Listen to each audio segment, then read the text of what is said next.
자, 교육과정 B1번부터 보도록 하시겠습니다. 자, 김 교사는 가와 같은 활동을 했어요.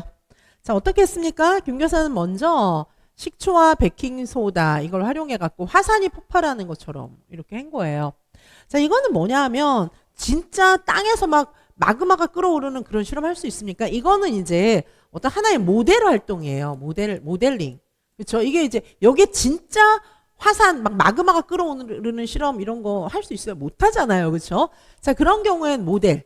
그렇죠? 만약에 이제 우리가 인체 같은 거 실제 사이즈를 줄여놓은 뭐 약간 이제 비슷한 거 이런 활동이라도 해봐야 애들이 이해가 가겠죠. 우리가 인체 같은 것도 진짜 사람 몸 막 이제 물론 전시하고 막 이런 것도 있지만은 어쨌든 이제 그 모양 있잖아요. 뭐 찰흙으로 이제 뭐 만들면서 안에다가 나무 뭐 젓가락 이런 거 넣으면서 이런 게 뼈야. 뭐 이런 것들도 다 이제 모델링 활동이 되거든요. 자, 그래서 요거는 이제 모델링 활동이고 사실 요런 화산 폭발 베킹소다랑 요 이제 식초를 사용하는 요 실험은 똑같은 이런 형태의 실험은 여러 가지 과학 교과서에 나와 있어요. 제가 드리는 여러 가지 이제 문제들은 제가 독자적으로 뭘 만들어서 해드리는 것도 물론 의미가 있겠지만 그것보다는 실제 출제진 선생님들의 머릿속에 있는 것들을 선생님들한테 알려드리는 것이 굉장히 중요하기 때문에 제가 드리는 지문 하나하나는 매우 중요하다. 그래서 시험장에 들어가면 똑같은 문제 엄청 많이 만난다. 그 점을 기억해 주세요. 자, 그래서 이거 역시 진짜 화산 폭발하는 원리는 아니에요. 맞죠? 화산 폭발하는 원리 한번 해보세요. 되나? 안 되잖아요. 그렇죠? 그래서 이제 아이들한테 일단 흥미 그리고 화산 폭발하는 모양 이런 거는 재현이 되니까 이건 이제 모델을 활용한 활동이다 이렇게 볼 수가 있습니다. 그리고 직접 체험해보면 기억에 남아요. 그렇죠? 그럼 막 이런 거 실험 안 되니까 막 이렇게 진짜 과학 원리 아니니까 막 맨날 칠판에다 써주고 됩니까? 아니잖아요. 그렇죠? 자, 요런 실험은 이제 여러 그 취재위원진 선생님들의 그런 과학 책에 많이 나와 있어요. 자, 그래서 이제 보시고요. 자, 여기서 가와 같은 활동을 했는데 기억은 무엇을 알아보기 위한 활동입니까? 이게 기억이에요. 그렇죠? 자, 그리고 기억 니은 활동이 과학 활동으로 적합한 이유. 니은은 뭐예요? 니은은 진짜 이제 지진이 발생했을 때 이렇게 화산 폭발하면 막 지진이 발생할 수 있으니까 그랬을 때 안전교육 한 거예요. 그렇죠? 자, 기억과 니은 안전하고 연결시켜서 통합활동으로 진행하면 좋겠죠. 그렇죠? 자, 그래서 동그라미 1에 기억은 무엇을 알아보기 위한 활동입니까? 자, 이거는 사실상 물질의 혼합. 이거는 이제 화산 문제도 되겠지만은 또 이 지구과학에서도 쓸 수 있고 또 지구과학하고 화학하고 연결하면 되겠죠. 이거는 물질의 혼합이다. 지구과학과 물질의 혼합.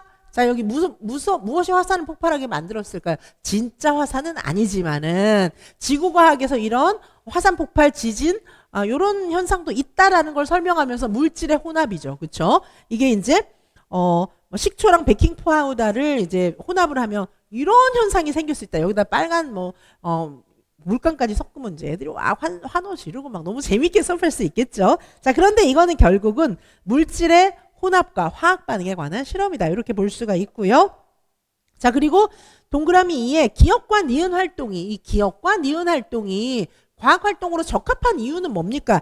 여러 가지가 있습니다. 이건 아이들이 눈에 보이는 직접 체험. 아, 여기 식초하고 여기 베킹소다를 섞으니까 반응을 해가지고 원래 식초, 원래 베킹소다는 이런 현상이 아닌데 쫙 부풀어 오르는구나.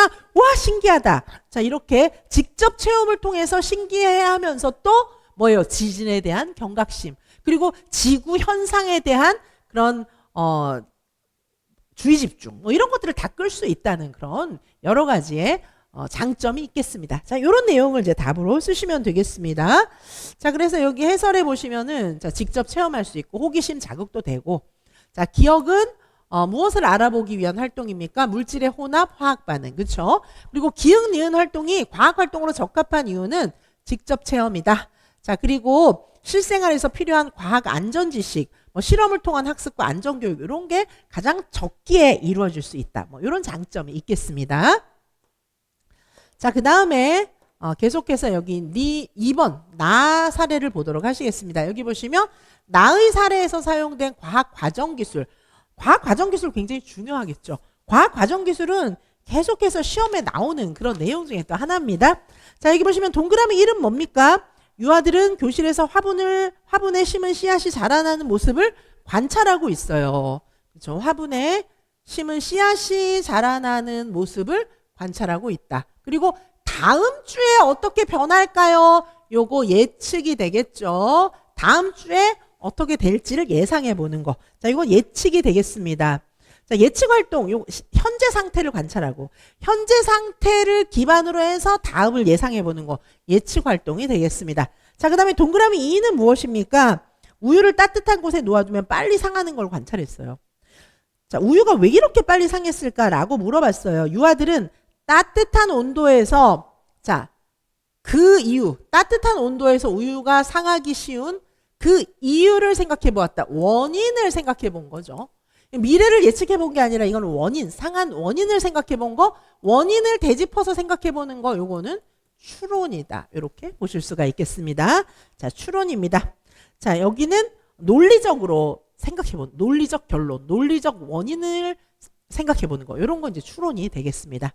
자, 다음 3번입니다. 김 교사는 다와 같은 주제 어떤 겁니까? 지금 각기 다른 물체를 시소의 양쪽에 올려놓았어요. 시소 요렇게 이제 요렇게 생긴 교구를 얘기하는 거죠. 우리가 타는 시소도 있지만 또 과학 교구 시소도 있어요. 자, 여기서 교사가 이 물체들은 크기가 비슷해 보이는데 시소가 왜 한쪽으로 기울어질까요? 크기가 비슷해 보는데 시소가 왜 한쪽으로 기울어질까요? 자, 크기가 같아도 요걸 통해서 이제 크기가 같아도 무게는 다를 수 있다. 이것도 이제 배우는 거예요. 이것도 되게 중요해요. 그렇죠? 똑같은 크기의 물건을 놨는데 무거운 쪽으로 이렇게 시소가 기우니까 와, 왜 그렇지 막 생각하다가 크기가 똑같아도 무게는 다를 수 있구나. 요것도 이제 배우고, 그다음에 이제 두 번째는 같은 무게의 물체를 양쪽에 올렸을 때 시소가 균형을 이루지만은 받침점을 이렇게 옮기면은, 그렇죠? 여기 무거운 쪽으로 이렇게 기울어지지 않겠습니까? 그렇죠? 이렇게 멀리 있는 쪽으로 기울어지잖아요. 자, 그래서 이런 것들을 더 멀리 배치하면 그쪽으로 시소가 기울어진다는 걸 관찰했어요. 이를 통해 유아들은 어떤 개념을 학습할 수 있겠습니까? 자, 요거는 무게중심과 거리가 되겠습니다. 이거는 무게중심과 거리의 개념을 학습하게 되는 것이다.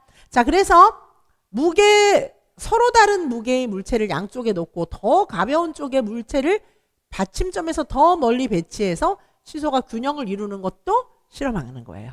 자, 그래서 시소의 균형에 영향을 미치는 것이 어떤 것이 있는지를 알게 되는 건데, 여기 기억에 들어갈 거. 사실 여기에 나오는 내용들이 시소 교구를 통해서 아이들이 배울 수 있는 그런 내용들을 총정리해 놓은 거기 때문에 이 이지선 유아명에서 드리는 문제는 지문을 공부하시는 것도 굉장히 중요합니다. 자, 그래서 여기 기억에 들어갈 내용, 자, 기억에 적합한 개념을 쓰고 그 내용을 또 설명하라. 뭐 이런 내용입니다. 자, 그래서 이 문제의 답을 보시면은, 자, 지진놀이 뭐 이런 것들도 제가 아까 다 많이 이제 말씀을 드렸었고요.